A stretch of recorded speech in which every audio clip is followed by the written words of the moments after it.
Welcome to the Holistic Health Bites podcast. I'm your host, Andrea Nicholson, crime scene investigator turned metabolic health investigator. This podcast provides bite-sized episodes to help you have a pristine health scene so you can live a vibrant, adventure-filled life. Let's dive in. Welcome back to the Holistic Health Bites podcast. Today, I am joined with Christina Sanders, and we are going to talk about genetics and how it relates to nutrition and healing and kind of all the things. So thank you so much for joining today, Christina. Thank you. I'm excited to be here. Tell us a little bit about you and how you got into what you're doing. Sure. So I am a nurse practitioner. I have been in clinical practice for almost 25 years.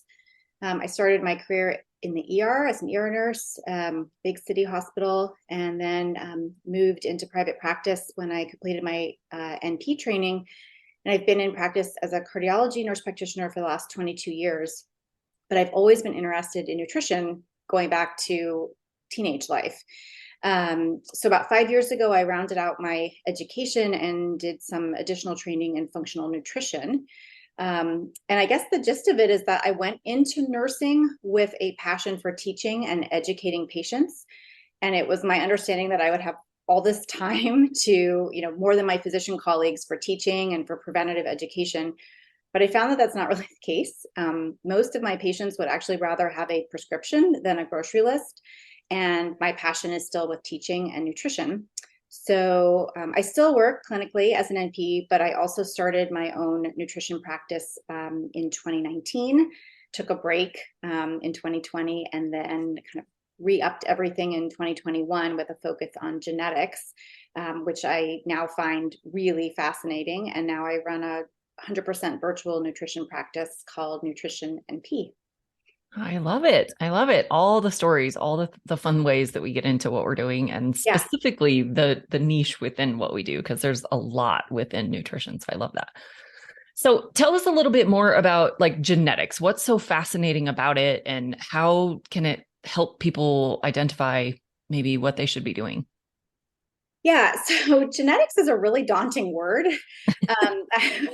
So let's start with that. So I remember being in junior high science class and learning about Mendelian genetics, or kind of how traits get passed down from parents to their offspring. And mostly I just remember learning about eye color, who got brown eyes, who got blue eyes. And I didn't really think much more about it. It was super complicated. And I thought, this is not for me. But it's actually way easier to understand if you think about genetics as kind of falling into three different buckets. So bucket one is, where did I come from? So there's, tests on the market like ancestry.com. And basically what you're learning is your origins, your ethnicity, where are you from?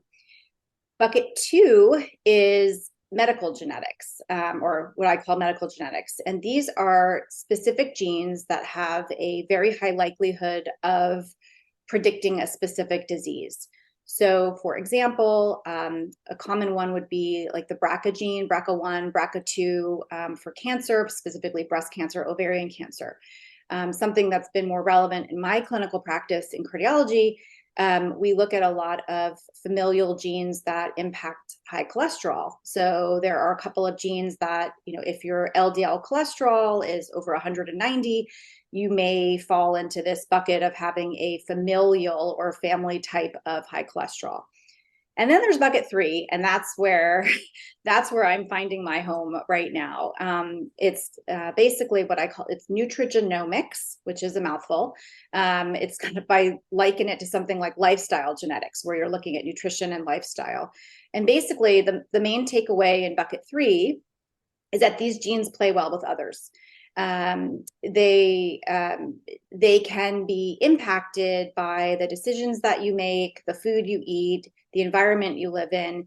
It looks at how the choices we make are influencing whether or not our genes are basically doing what they're programmed to do, or what in the world of genetics we call genes are being expressed. So I focus on bucket three. I really focus on helping women understand who they are after doing genetic testing, and really guiding them through actionable changes to kind of get them to optimal health by kind of using like the genetic testing. So I love it. And what kind of things would you find on a genetic test that might tell you, you should follow this kind of plan versus this kind of plan? Yeah, so that's a great question. So there's a lot. Maybe can I just tell you a little bit more, just a little bit more about genetics, just to set the framework so that the answer to that question makes a little bit more sense? Yeah, absolutely. So I think we have about 20,000 genes, and each one of these genes is made up of 4 letters. So the English language has a 26-letter alphabet. Genetics is a 4-letter alphabet: A, C, G, and T. And so if you wanted to, you can read your genes from if you unraveled one of your genes and tried to read it left to right, it would be in a specific order.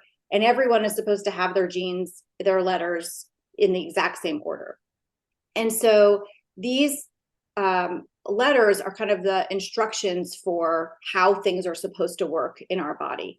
And so as a human, we are 99.9% absolutely identical. So there's only like 0.1% within those genes that kind of creates small variations. And that's where the genetic testing becomes helpful, kind of understanding what are those little nuance changes.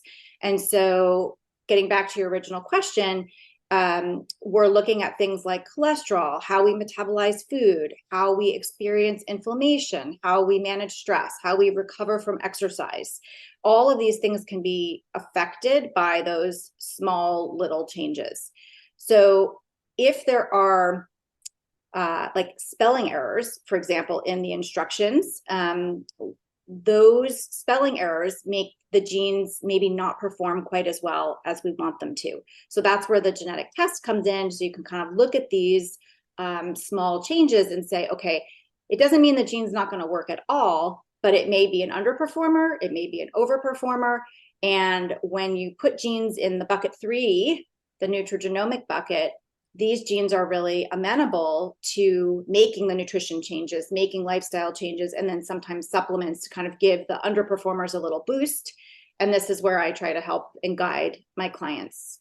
Does that answer your question? It does, yeah. And so when you see these genetic reports and, say somebody doesn't digest a particular kind of fat very well, is that like a guarantee, like they just should avoid that fat? Or are there things that they can do to kind of support those genes that are maybe underperforming or running off the rails? Yeah. So I think that the answer to that is it depends. That's like the worst answer, right? Of course. So we are all unique individuals. And so I think that there isn't one gene that if you have, and this is a huge misconception, is that if you have one gene, like I have clients that come to me and say, I have the MTHFR gene, or I have the COMT gene. We all have those genes. And so you may have a variant or a spelling error within that gene that maybe makes it not work as well. But then you have all these other genes that can help compensate for maybe that one, or add to it and make that problem worse. And so what we do is we look at them in the group, in a cluster, within a pathway, to help identify what kind of recommendation we want to make. So you're not going to look at one gene and say, you can't have any saturated fat, or another gene and say, you're going to do great only with olive oil in your life, because there isn't really a gene that says that. It's really looking at the whole picture and really understanding what the client is asking, what's their ask, what's their need, what are they looking to gain from this test? Because the test isn't it's not a quick fix. It's not you do this test and then you do this and you're going to live to 100 and life is going to be perfect. There still has to be, there's so much in the environment. There's so much that in your history that really makes everybody unique. So no one gets the same recommendation. Okay, that makes sense. And so even if their genes say that maybe they have like something that's underperforming or something that they need to maybe use caution with, there's still things they can do, right? This isn't like a black and white situation. Absolutely. Where, oh, you have the gene and so you can't do this or you have to do this. It's not really that black and white, right? No, it's not at all. And actually, I think, there's a lot of genetic tests that are on the market. Mhm. And so many of them are what are called direct to consumer or DTC tests, which means anyone can purchase them, anyone can submit a sample, and then you kind of receive a report with this list of genes. And you're like, what do I do with this? And so a lot of those people come to me and go, what do I do with this? These are the genes I have. And, they talk to their friends, they look on Instagram, they look on Google, and they're like, it says I'm supposed to take this bucket of supplements to kind of fix this problem. But that's not entirely the way that we want to approach things. And so the test that I use actually isn't really direct to consumer. You have to order the test, through me or through the company, and then you have to have a consultation with a provider so that they can review the results and the client isn't left kind of figuring things out on their own. So our DNA is fixed. It is what it is. You were born with what it is, but how you respond to your DNA is where you can really have a lot of influence and change the path in your life. So, there isn't a universal recommendation for everybody. I mean, there are some, basic principles that everyone should follow, but, get a good night's sleep, stay hydrated, the different things that we want to encourage people to do. But in terms of what your genetics show, the genes are, I had a teacher advise me once that, genes are signposts. They give you clues to who you are and who you can be. But when we're talking about the genes that I put in bucket 3, you actually have a lot of control over what you do with them. And so that's where the real value of kind of pairing the test with someone that's knowledgeable about what to do with it makes a lot of difference and a lot of value. Yeah, I think working with someone who's trained in any high level testing is really where the value is, because there's so many tiny nuances that aren't just in what your number is or what your gene is, or I think that's a valuable nugget regardless of what kind of testing you're looking at. It really helps to work with someone who has that deeper level training. It does, but also I think what I also find is that it gives a lot of buy-in to the client. So for example, if they have issues with weight loss resistance, they might say like, I just, I'm doing whatever the latest fad is, or I tried keto or I tried paleo and this doesn't work for me. And what is going to work for me? It didn't work for my friend, but this worked for my friend. And they're looking and comparing to people that look like them, but they're not necessarily genetically like them. And so what can happen is, weight loss resistance is a big thing, especially kind of in the middle-aged perimenopausal, time frame for women. And, it doesn't have to be that way, but some people have genes that are really working against them in terms of how they're metabolizing their food, what their taste preferences are, sugar versus sweet, and how they break down fat for fuel and all these different things. And the genetics, you can look at that and say, this is why you might be struggling. And here's how we're going to shift it now that we kind of know who you are. So getting that validation is really helpful for a lot of people. Yeah, that makes a lot of sense. So if somebody's already done a direct to consumer test and they have this, list of genes, is there anything that you can do to kind of glean more information out of that? Or do they really need a totally different test that will pull different genes or different information? So it depends. So the test I use is through a company called 3x4 Genetics. And that's really the only one that I use in my practice because I trust it and I really like it. That said, the reason that I like it is that all the genes that are tested are clinically relevant. A lot of the other companies that do these direct to consumer tests, there's some other kind of fluff stuff in there that you maybe didn't really need to kind of add to your story. You're like, oh, I knew that. That's kind of a cool thing to know, but they're not all clinically relevant. And so you can pick and choose some of the genes that are in there and say, okay, but they don't have all of the ones that kind of play well together and work well together and work off of each other. Then you're really only working with a small amount of information. You can still get some insight. And I do, I still meet with people to talk about results from other tests to get a jumping off point. but most of them end up wanting to repeat it because they want to know the bigger picture. Yeah, it makes sense. If it's only a partial picture, that doesn't really If give it's you a all partial the picture, then information. you're getting partial recommendations. Right, right. Yeah, that makes sense. Okay, so let's talk about some more specifics. So if somebody is really struggling with, say, digestive issues or, some kind of like chronic gut problem, are there specific genes that might help them figure out what's going on there? Yeah. So specific genes, things I look at are FUT2, HIF1 alpha, PPAR gamma. These are like, kind of like a digestive triad of genes that really, if they're all like a high impact, meaning that they have these variants, they have these spelling errors in them, they're more likely to have digestive issues. But in general, when I'm looking at someone's genetic report who is coming to me with GI or gut related issues, I'm really looking at patterns of a lot of different pathways. I'm looking at things like histamine, which are going to include genes like HNMT and DAO. These are all abbreviations for very long words that just won't translate well in a podcast. But I'm looking at their detox pathways. I'm looking at inflammation and immune. We can pick up a lot of autoimmune issues for people. Hashimoto's, inflammatory bowel issues.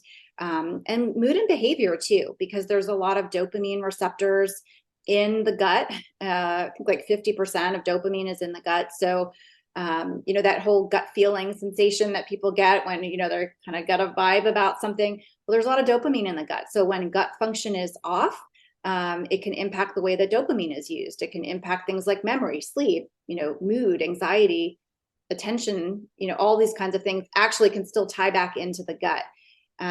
So there's a lot that you can glean from a genetic report about the gut.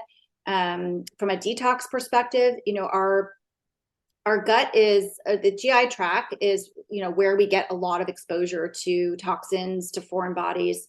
And so if the lining of the intestines are compromised, sometimes we call it intestinal permeability, sometimes we call it leaky gut.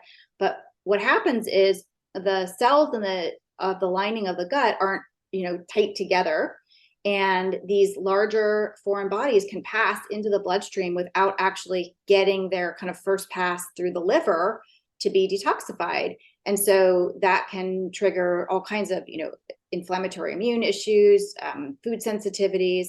And so you and I both, have used stool testing in our practice. And so I think we can use that a lot to identify imbalances in the gut, but there's also a lot that you can determine just by asking the right questions. I know you like to do a lot of investigative work. And so there's a lot you can do by asking those questions and then pairing that with looking at some of the other patterns that you can pick up on the genetic reports. So interesting. There's so many moving parts to this between moving parts. Our own genetics, and then you throw in the bacteria and all the microbial genetics and all the things that they do. And there's just a lot. So yeah, I think this is valuable information to know what you're set to do, how well your enzymes are working and all of those things. I think it's so fascinating. So similar topic. Well, how about, something like blood sugar? Are there specific genes that really have a relation to how well you can manage your blood sugar levels? Yeah. So blood sugar is complicated. It shouldn't be, but blood sugar is a really complicated thing. So the short answer is, yeah, there's things like, again, PPAR gamma that shows up in a lot of places. There's an adiponectin gene, FTO. Those are big in the glucose and sugar regulation pathway.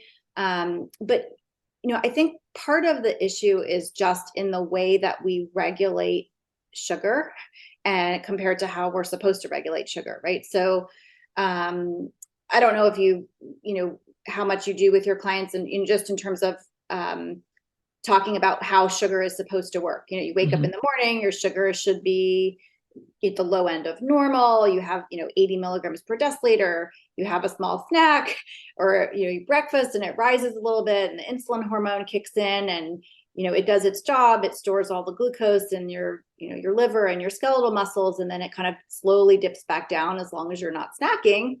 And, this is kind of just the way the cycle is supposed to work. But we live in a very high stress environment. And we also live in a world where food is incredibly convenient. If you're not ordering, Instacart and Amazon Fresh and, whatever kind of DoorDash delivery, you can go to any grocery store you want on any corner. You can get your food through your window, which, no, all the fast food places and the food coming through the window, like this is not how we evolved. And that kind of stress on our body triggers the not so good pathway for kind of how blood sugar works. And it kicks into, the stress hormone, the cortisol response. And our bodies just aren't designed to keep up with that. And so we can look at, that's like managing blood sugar from that perspective is one issue.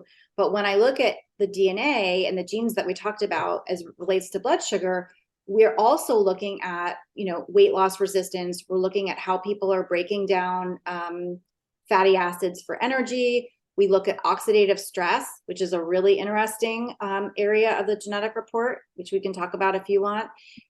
We look at gut health and metabolism and even genes that influence the insulin response. So we can look at how someone is living their life, what's their food intake like? What do we think their blood sugar? Is it kind of doing like a normal up and down curve, or is it spiking because they're snacking all day and they're eating processed foods and things that are adding stress to their body? So it's really, again, it's the conversation with the patient or the client, where are they? What are they asking? And then using not just the genes that impact blood sugar and insulin, but all the other things too, stress and inflammation. Right. Yeah, let's definitely talk a little bit about oxidative stress too, because I think that's one that a lot of people don't even know about, don't really know what that even means and how it might be impacting them. So first of all, let's talk about what it is, and then a little bit about what does that show up in the body? What diseases or issues can that cause? Yeah. So, there's the good stress and the bad stress of life, right? The whole, I work crazy hours. I'm a mom with 3 kids under the age of 5, or, I'm a working mom and I'm trying to do all these things are really, stress, but good stress. And then there's bad stress, like, processed foods and poor sleep and, trouble at home, marital troubles with your kids, loneliness, depression, all those kinds of things kind of create stress, which is part of it, but shouldn't be necessarily lumped into like the same thing as, stress and oxidative stress. So just to kind of clarify that, the differences there. So genetically speaking, oxidative stress is kind of the breakdown and premature aging of our cells. So I've heard the process being compared to our body rusting. So basically kind of getting, and too much stress in your life will contribute to that as well. So there is a connection there. I think it's important to understand that this is not a process that happens overnight. Oxidative stress is a buildup of stressors over time. So again, all those things that contribute to stress, both good and bad stress. I had a client who said, I love my job. I work 60 hours. I'm like, that's a lot of stress. You might like it, but it's putting a lot of strain on your body. So that's something to really keep in mind.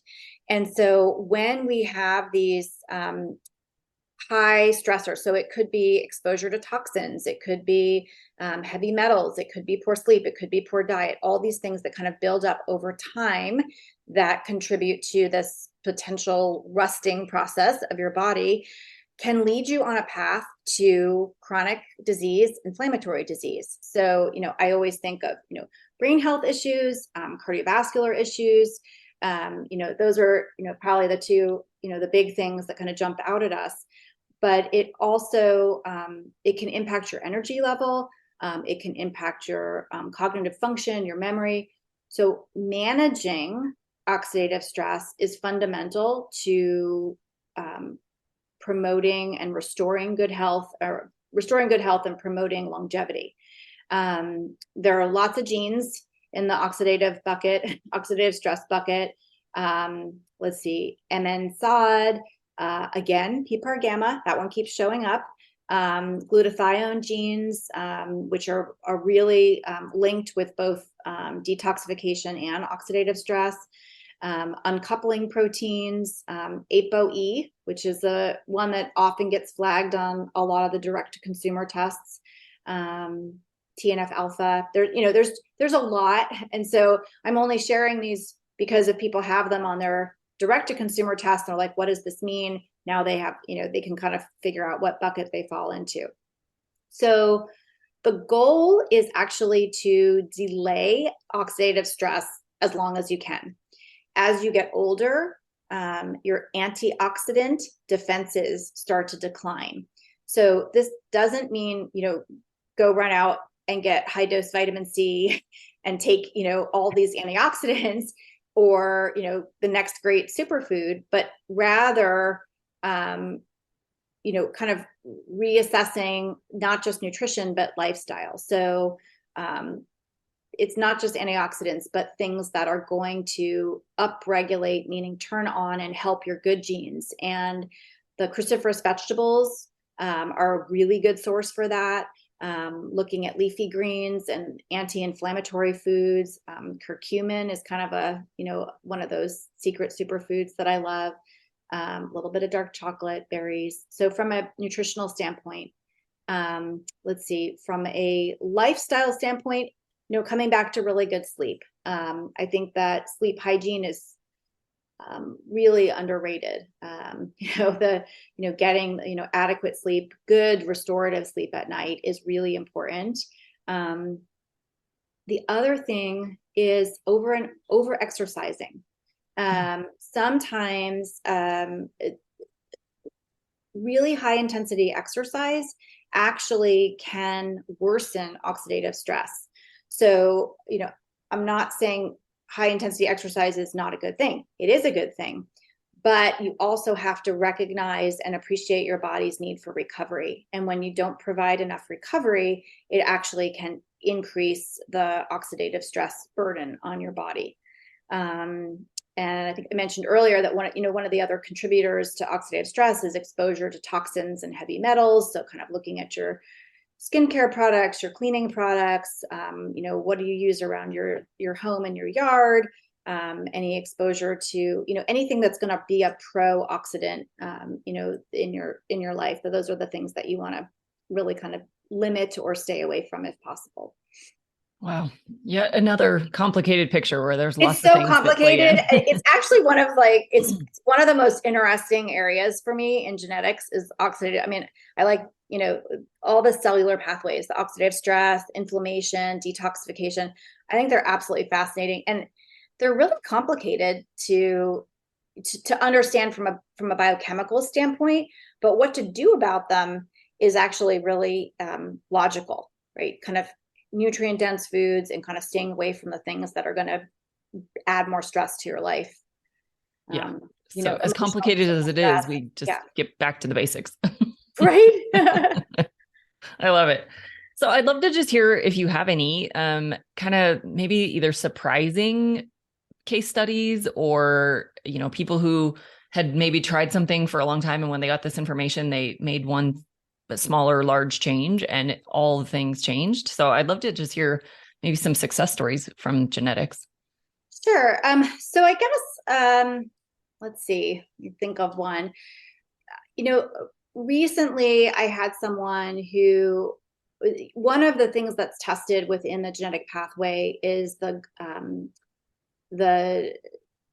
cluster of genes that can impact your response to gluten. So, and I think that for a lot of people, there is the component of people with celiac disease, where, they really can't have, even a trace of gluten, and they have to look, to excluding it from everything, not just their food, but all of their personal care products, anything that they use, they can have a reaction to gluten. And then there's a different subset of people that are non-celiac, gluten intolerant. And I think that for those people, it can be a really big aha moment. And I had someone recently who, didn't really have a lot of gluten, but did have some, didn't have celiac, had a lot of gut issues, but decided that, based on the genetics, which actually demonstrated that she had a very high likelihood for non-celiac gluten sensitivity, to actually remove gluten entirely from her diet. And when that happened, kind of like everything cleared up. And, that's just one, small piece in the puzzle. But I think it's a really important one because there's a lot of people that think that they have gluten sensitivity or gluten intolerance, and they're told to, just avoid gluten forever. And for some people, it's just because they need to clear up their gut a little bit. And, they're not tolerating it because their gut is imbalanced. But for others, there really is a genetic piece to it. And I think knowing that difference and kind of where you stand in that area is valuable for people. I have another client that I can think of that had some concerns with dementia in her family and was very concerned about, what that might mean for her family. And when, we do the testing and we look for the ApoE gene, and again, this is a gene that I think has gotten a lot of notoriety for being like an isolated gene that actually contributes to, cognitive decline. And it really is not one of those bucket 2 genes where it's, if you have this gene, then you get this disease. It really is part of this whole bucket 3 where it plays well with others. And I think that, understanding whether your variant of ApoE is E2, E3, or E4, and E4 being considered more of the higher risk one, what that means for you and the choices that you make. And, in the case of this client, it was really useful to kind of get that information and be able to use it going forward to make recommendations. The ApoE gene is really impactful in not only brain health, but also looking at, cholesterol and some of the cardiovascular things. So I think that those are some areas that have been really helpful. Yeah, I think that's interesting. And I've definitely heard a lot of people who are like panicked because they have the ApoE gene or they have the BRCA genes and they feel like it's like a death sentence. Like there's nothing they can do. It's just they have the gene. And so they're going to get whatever disease. And I just really want people to understand that that's not true. There's so many the other BRCA things. gene is not part of nutrigenomics. The BRCA gene is part of that medically diagnostic genetic panel. So I wouldn't lump that with the ApoE gene. ApoE is on the report that I use, and I think it has a lot of value in terms of helping people make lifestyle and nutrition changes. And we often will use supplements, if they do fall into the high risk or, higher risk group for that particular gene. But and I guess the other one too, I'm just thinking, I'm trying to think of things that are really common that people might relate to, is MTHFR, because I think that a lot of people have been told, you have the MTHFR gene. Again, we all have it, but we also have a lot of other genes that fall into the cycle that MTHFR is in, which is the methylation cycle. And everyone thinks that they need methylated B vitamins because they have the MTHFR variant. But there's a lot of other workarounds within that cycle. So not everyone needs methylated B vitamins. Some people do, but it depends on what some of the other genes look like. And again, what's going on in your life. Sometimes people just eat so much food that's fortified with folic acid. So all these, processed foods, breads, fortified with folic acid and B vitamins, you're actually slowing down your methylation process by having these foods. This is not folic acid that your body can use. It's just kind of clogging up the system. So sometimes it's not just what supplement can I take, it's what can I change? What can I learn so that I can make better decisions for myself? And so it's not always a supplement as the answer. Sometimes it's really just educating the client about, here's what the blueprint says, here's who you are, and here's what we can do about it. And it doesn't always have to be a pill. Oh, I love that. And I think there's so much that we're all kind of conditioned to rely on those pills, whether they be medications or supplements. And sometimes it's actually, like you said, taking things out of the diet, taking out those fortified foods that are full of synthetic versions of these vitamins instead of the whole natural forms. And if we're overwhelming the system with these synthetic versions that aren't used at all or aren't used as well, then yeah, that might be the difference maker right there. It's just taking something out. We don't always have to put something in. So I think that's a great distinction. That's actually one of the things I like to do is like ask my clients, like when you come here and you have 12 supplements, like, why are you taking these? What are you trying to achieve with this? What are you trying to fix? Because a lot of times we can get rid of most of them with just some education and, hey, if you're just eating this, you don't need the supplement. Now you're getting it in whole food form. And, as it comes back to gut health too, right? If your gut's not working properly, you can't absorb the food and you can't absorb the supplements either. Right. So, and that's throwing a supplement particularly true with minerals. Really for sure. Yeah. If your gut's not working, throwing a supplement at it is not going to help any. So yeah, I definitely agree that there's a temporary strategic use for supplements, but that they're not the end all be all magic pills that some people seem to think that they should be. So I think that's a great point. Is there anything else you'd like to leave the audience with on genetics? So I guess my last point, I think I mentioned this earlier, but I think it's really important, is that in nutrigenomics, one gene does not equal disease. We talked about some of the big name genes, the MTHFR, the ApoE, COMT. These genes need to be looked at in the context of the other genes that also impact their performance. So never look at one gene in isolation, always consider the whole person, their health history, their goals, and other related genes before, considering an action plan for nutrition and lifestyle. I think that's the hallmark that you really want to understand about, what to do with your genes. Yeah. And I think if you're struggling to solve a particular health challenge, this might be the difference maker. Having this genetic information might really open the doors to finding that one little thing that maybe you didn't know that you need to provide extra support to, or you need to avoid a certain thing, or you need to take out gluten, or, whatever that may be. This genetic information might be the thing that tells you what that missing piece is. So I think this is so important and such valuable information for everybody, and not something that a lot of people know about. So I think it's a great thing for everyone to know. Like you said, it's not a black and white situation. It's not a guarantee of anything coming, but it can definitely be the difference maker in helping you achieve your goals. So thank you so much for sharing all this information. If people want to find out about you or this genetic testing, what would you recommend for people? So you can contact me through my website, which is nutritionnp.com. I'm also on Instagram and Facebook. So Instagram is nutrition_NP_.